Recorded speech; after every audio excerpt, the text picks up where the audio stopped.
Okay, let's dive into this. If you're sitting for the Cambridge Accounting AS and A-Level 9706 exam, you need to listen up, because what we are covering today is an absolute game changer. Mastering the revaluation of non-current assets, and specifically navigating that incredibly tricky divide between the cost model and the revaluation model, well, it just isn't a nice to have. It's absolutely essential. Why? Because this specific topic is practically hardwired into the exam's DNA. It appears in virtually every single examination series. The examiners literally love to test it, and unfortunately, it's exactly where thousands of students bleed easy marks year after year. Today, we're acting as your elite exam coaches.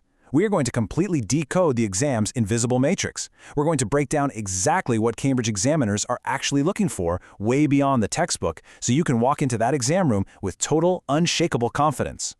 So here is our roadmap for today's masterclass. First, we'll uncover the examiner's secret lens. Second, we'll break down the method mark strategy. Third, we'll do a deep dive into the traps, flaws, and warnings. And finally, we will build your final exam playbook. Section 1. The examiner's secret lens. Now, what's really interesting about this slide is how it exposes the biggest myth in A-level accounting. If you think getting top marks is just about rote memorizing a few balance sheet formats and drilling formulas until your hand cramps, well, you are setting yourself up for a really nasty surprise. The theoretical architecture of this exam demands so much more than that. The examiners are specifically hunting for causal relationships and integration. Think about it like this. Imagine two scholars in your class. Let's call them Alex and Sam. Alex is highly technical, fantastic at memorizing facts, and can recite the definition of the cost model perfectly. But Alex stops there. That is what we call superficial breadth. It's just listing basic definitions. Here's the cost model, here's the revaluation model. End of story. Then you have Sam. Sam thinks conceptually. Sam understands that an upward revaluation isn't just an isolated number. It creates a massive ripple effect. Sam connects the revaluation to an increase in equity through the revaluation reserve, points out how that alters future depreciation expenses, and explains how that ultimately impacts the assessment of the company's long-term profitability. That is analytical depth, and frankly, that is the holy grail. The principal examiner reports explicitly highlight the candidates who reference these cross-topic connections. The SAMs of the world unlock significantly higher marks, especially in those high-tariff 9 to 15-mark essay questions. To really deliver that analytical depth we just talked about, you have to understand the three distinct cognitive domains the examiners are actively testing you on. They call these assessment objectives, and you have to hit all three. First is knowledge and understanding. That's your basic foundation. That's Alex's superpower. It's knowing the strict rules of the cost and revaluation models. But if you stop there, you're leaving points on the table. Second is analysis. This is where you actually process the data logically. You deconstruct the question, you run the numbers, and you structure your reasoning. But the highest tier, the absolute peak of the mountain, that's evaluation. You need to demonstrate mastery across all three domains to unlock the highest grade bands. Evaluation means looking at the results of your analysis and questioning them. Is that fair value actually reliable? What if the market is crashing? If you only show knowledge, you know what happens? You've artificially capped your score before the examiner even turns the page. It's like having a Ferrari but never taking it out of first gear. Section 2. The method mark strategy. Okay, this is where we transition from high-level theory down to the real, gritty, practical mechanics of scoring points. Because in Cambridge accounting, the final answer, the final number at the bottom of the page, isn't the only thing that matters. In fact, sometimes it's not even the most important thing.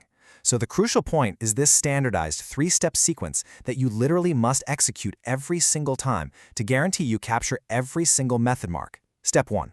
You've got to deconstruct the question and extract the raw data from the stimulus materials. Before you even touch a calculator, you need to identify the original cost and isolate the accumulated depreciation of that asset. This is your three-step question scan. Step 2. Select your framework and execute your notation. This is where you show your workings. I cannot stress this enough. Show your workings. For example, explicitly write out the calculation to eliminate the accumulated depreciation before you map that upward revaluation to the revaluation reserve. If you do this in your head, the examiner can't reward you for it. Step 3. Verify and present with terminology. Method marks are awarded for the process, even if, heaven forbid, your final calculation goes slightly off the rails because of a dumb math error in Step 1. Following this exact sequence ensures you still scoop up the vast majority of the marks available for your logical approach. It's an insurance policy for your grade. And speaking of that final step, let's talk about presentation. Presentation in Cambridge accounting isn't just about aesthetics. It's not about having nice handwriting. It is a strict academic benchmark. Failing to use strict conventions bleeds easy marks. I mean, it is literally throwing points away. You must apply proper headings. You must use correct terminology. Actually, scratch that. You don't just use it, you have to weaponize it. Don't ever just write value. What does value even mean? Write carrying amount or fair value or net book value. You need appropriate formats and crystal clear annotations. If the examiner is sitting in Cambridge with a stack of 1,000 papers and they cannot easily follow your systemic processing, they simply cannot award you those precious method marks. You have to guide them by the hand. Section 3. Traps, Flaws, and Warnings. Right before we tackle the absolute hardest part of this syllabus, let's hit pause on our session for just a second. If you are serious about crushing your Cambridge exams and you're getting value out of this explainer, you need to hit that subscribe button for Ace the Exams IGCS O and A levels at the handle @Ace the Exam IGCS right now. Make sure you turn on that notification bell so you never miss a weekly Cambridge breakthrough strategy. We are dropping these exam hacks constantly, and you want to be the first to know. All right, jumping back in, we are looking directly at the Cambridge Principal Examiner reports. This is the Forensic Deep Dive. Here are the top 3 warnings straight from the actual people grading your papers.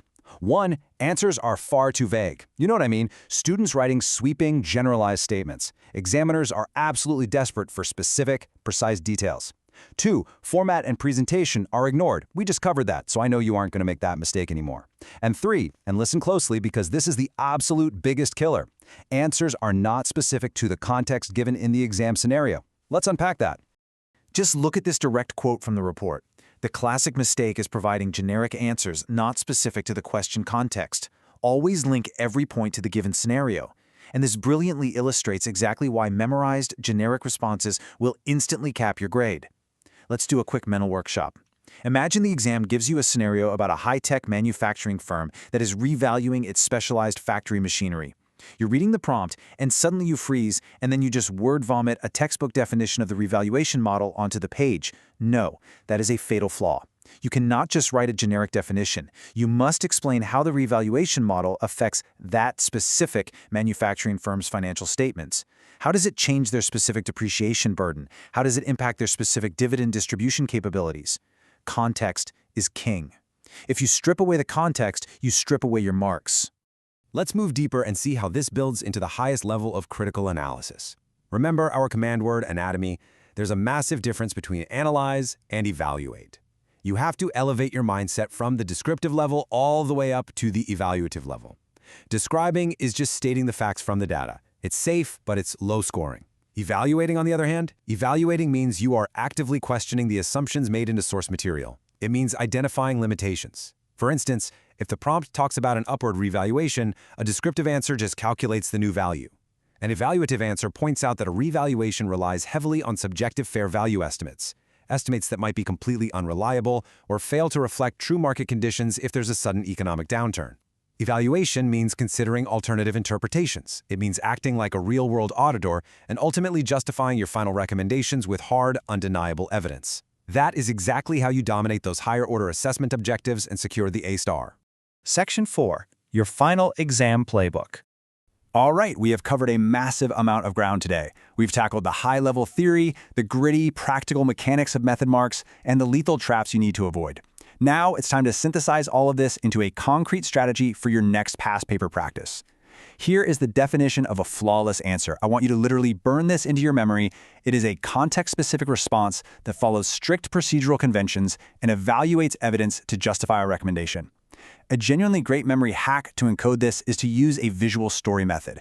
Imagine a giant funnel. At the Y top of the funnel, you pour in the specific context of the prompt, the company name, the industry, the exact numbers. That's your paragraph balance formula. As that information flows down, it passes through the strict procedural filter of your formats and headings, your methods. Finally, it drops down into a magnifying glass at the very bottom where you evaluate the evidence, actively questioning it, which points directly to your final recommendation. And remember your last 5 minutes review checklist. Check your headings, check your terminology, check your math. Keep that funnel visual in your mind every single time you sit down to tackle a revaluation question. Before we wrap up this masterclass, I want to leave you with one final provocative thought to ask yourself during your revision sessions tonight. Look at your past papers and ask yourself, are you truly evaluating the evidence, or are you just describing the data? Be brutally honest with yourself because I promise you, the examiner will know the difference immediately. They can spot it from a mile away. Listen, Crushing Cambridge exams requires a consistent, elite strategy. If you found this breakdown helpful and you want to master every single topic in the Cambridge syllabus, you absolutely need to subscribe to Ace the Exams IGCSE O and A levels at acetheexam_IGCSE. Hit that subscribe button, turn on the notification bell right now so you never miss out on future exam hacks, and I want you to drop a comment down below with your target grade for the 9706 exam. Commit to it. Put it in writing for the world to see, and let's go get it together. I'll see you in the next explainer.